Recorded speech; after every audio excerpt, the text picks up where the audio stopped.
우애, 형제간 또는 친구간의 사랑이나 정분을 뜻하는 단어로 형은 동생에게, 동생은 형에게 서로의 모습을 비추어 자신을 희생하는 모습을 우애가 깊다라고 표현하죠.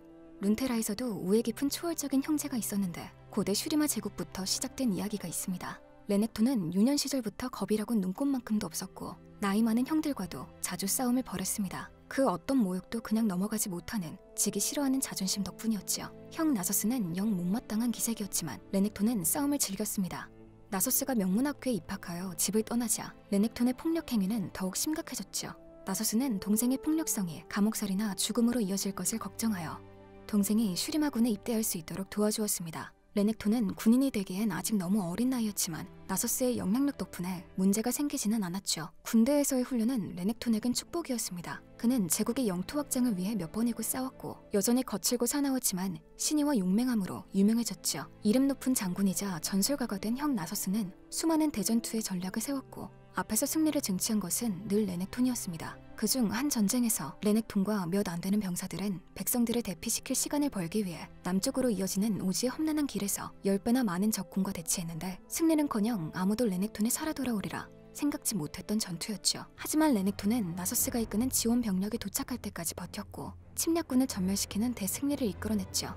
수십 년 동안 활약한 레넥톤의 명성은 초월체 군단의 신성 전사와도 맞먹을 정도가 되었는데 전장에서 레넥톤은 존재만으로도 아군에게 기감이 되었고 적군에겐 공포를 불러일으킬 정도였습니다. 그렇게 무수한 전투로 굳은 살이 배기고 중년에 접어들어 머리가 희끗할 무렵 레넥톤은 형의 병중 소식을 전해 들었죠. 서둘러 수도로 돌아가 다시 만난 형은 예전의 모습을 찾아볼 수 없을 만큼 야위어 있었습니다.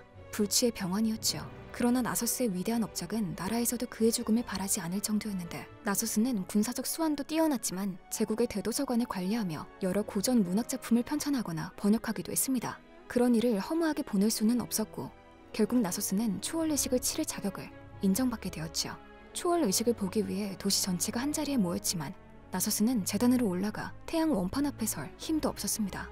레넥톤은 자신이 흔적도 없이 사라질 걸 알면서도 자신의 안전을 생각하지 않고 두 팔로 형을 들어안은 채 남은 계단을 올라갔죠.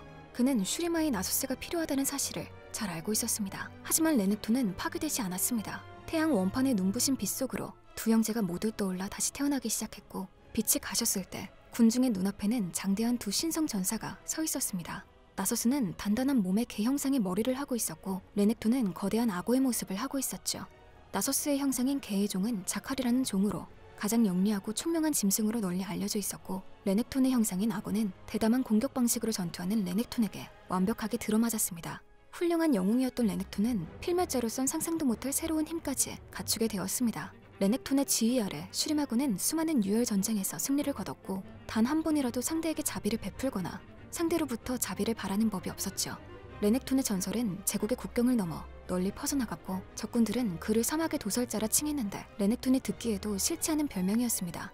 하지만 나서스를 비롯한 몇몇 이들은 초월체가 된 레넥톤의 인간성에 의구심을 품기 시작했습니다. 레넥톤은 해가 갈수록 잔인해져 사륙을 일삼았고 사람들은 그가 전장에서 저지른 갖가지 잔혹행위를 놓고 수군거렸죠. 결국 점령한 도시에 있던 생명과 지식을 모두 끔찍하게 도륙한 뒤 형 나서스에 의해 레넥톤은 제정신으로 돌아올 수 있었죠. 이후에도 레넥톤은 슈리마의 충실한 수호자로 남아 이케시아의 반란과 뒤이어 일어난 끔찍한 전쟁에도 자리를 지키며 여러 황제를 섬겼습니다.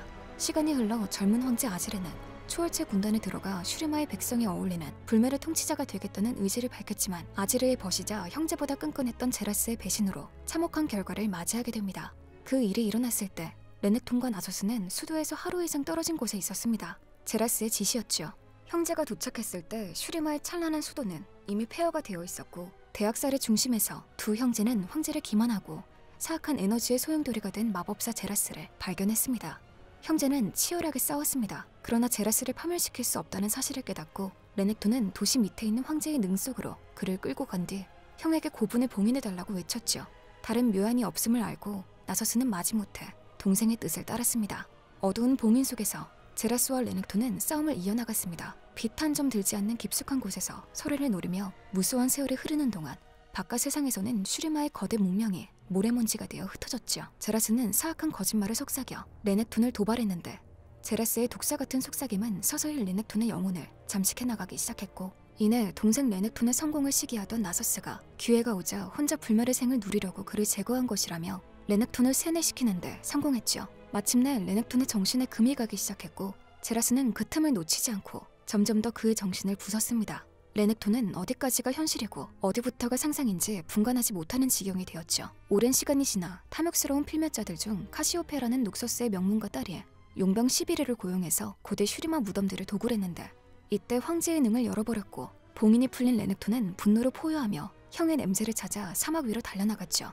하지만 레넥톤이 갇혀있던 사이 슈리마는 너무나 많이 변해 있었습니다. 초월체 군단은 더 이상 존재하지 않았으며 지도자를 잃은 백성들은 대다수가 뿔뿔이 흩어진 상태였죠. 레넥톤은 무리를 이끄는 일에 관심이 없었지만 사막의 약탈자 중에서도 가장 악랄하고 피에 굶주린 이들이 찾아와 레넥톤의 추종자가 되었습니다. 그들은 레넥톤이 종종 미친 듯이 광분하며 피해 식별을 하지 못해도 개의치 않았죠. 지난날 의기양양하던 명예로운 영웅의 모습이 엿보이는 순간은 찰나에 불과할 뿐 이제 레넥톤은 증오와 관계에 사로잡혀 피와 복수를 갈구하는 미친 야수와 다를 바가 없습니다.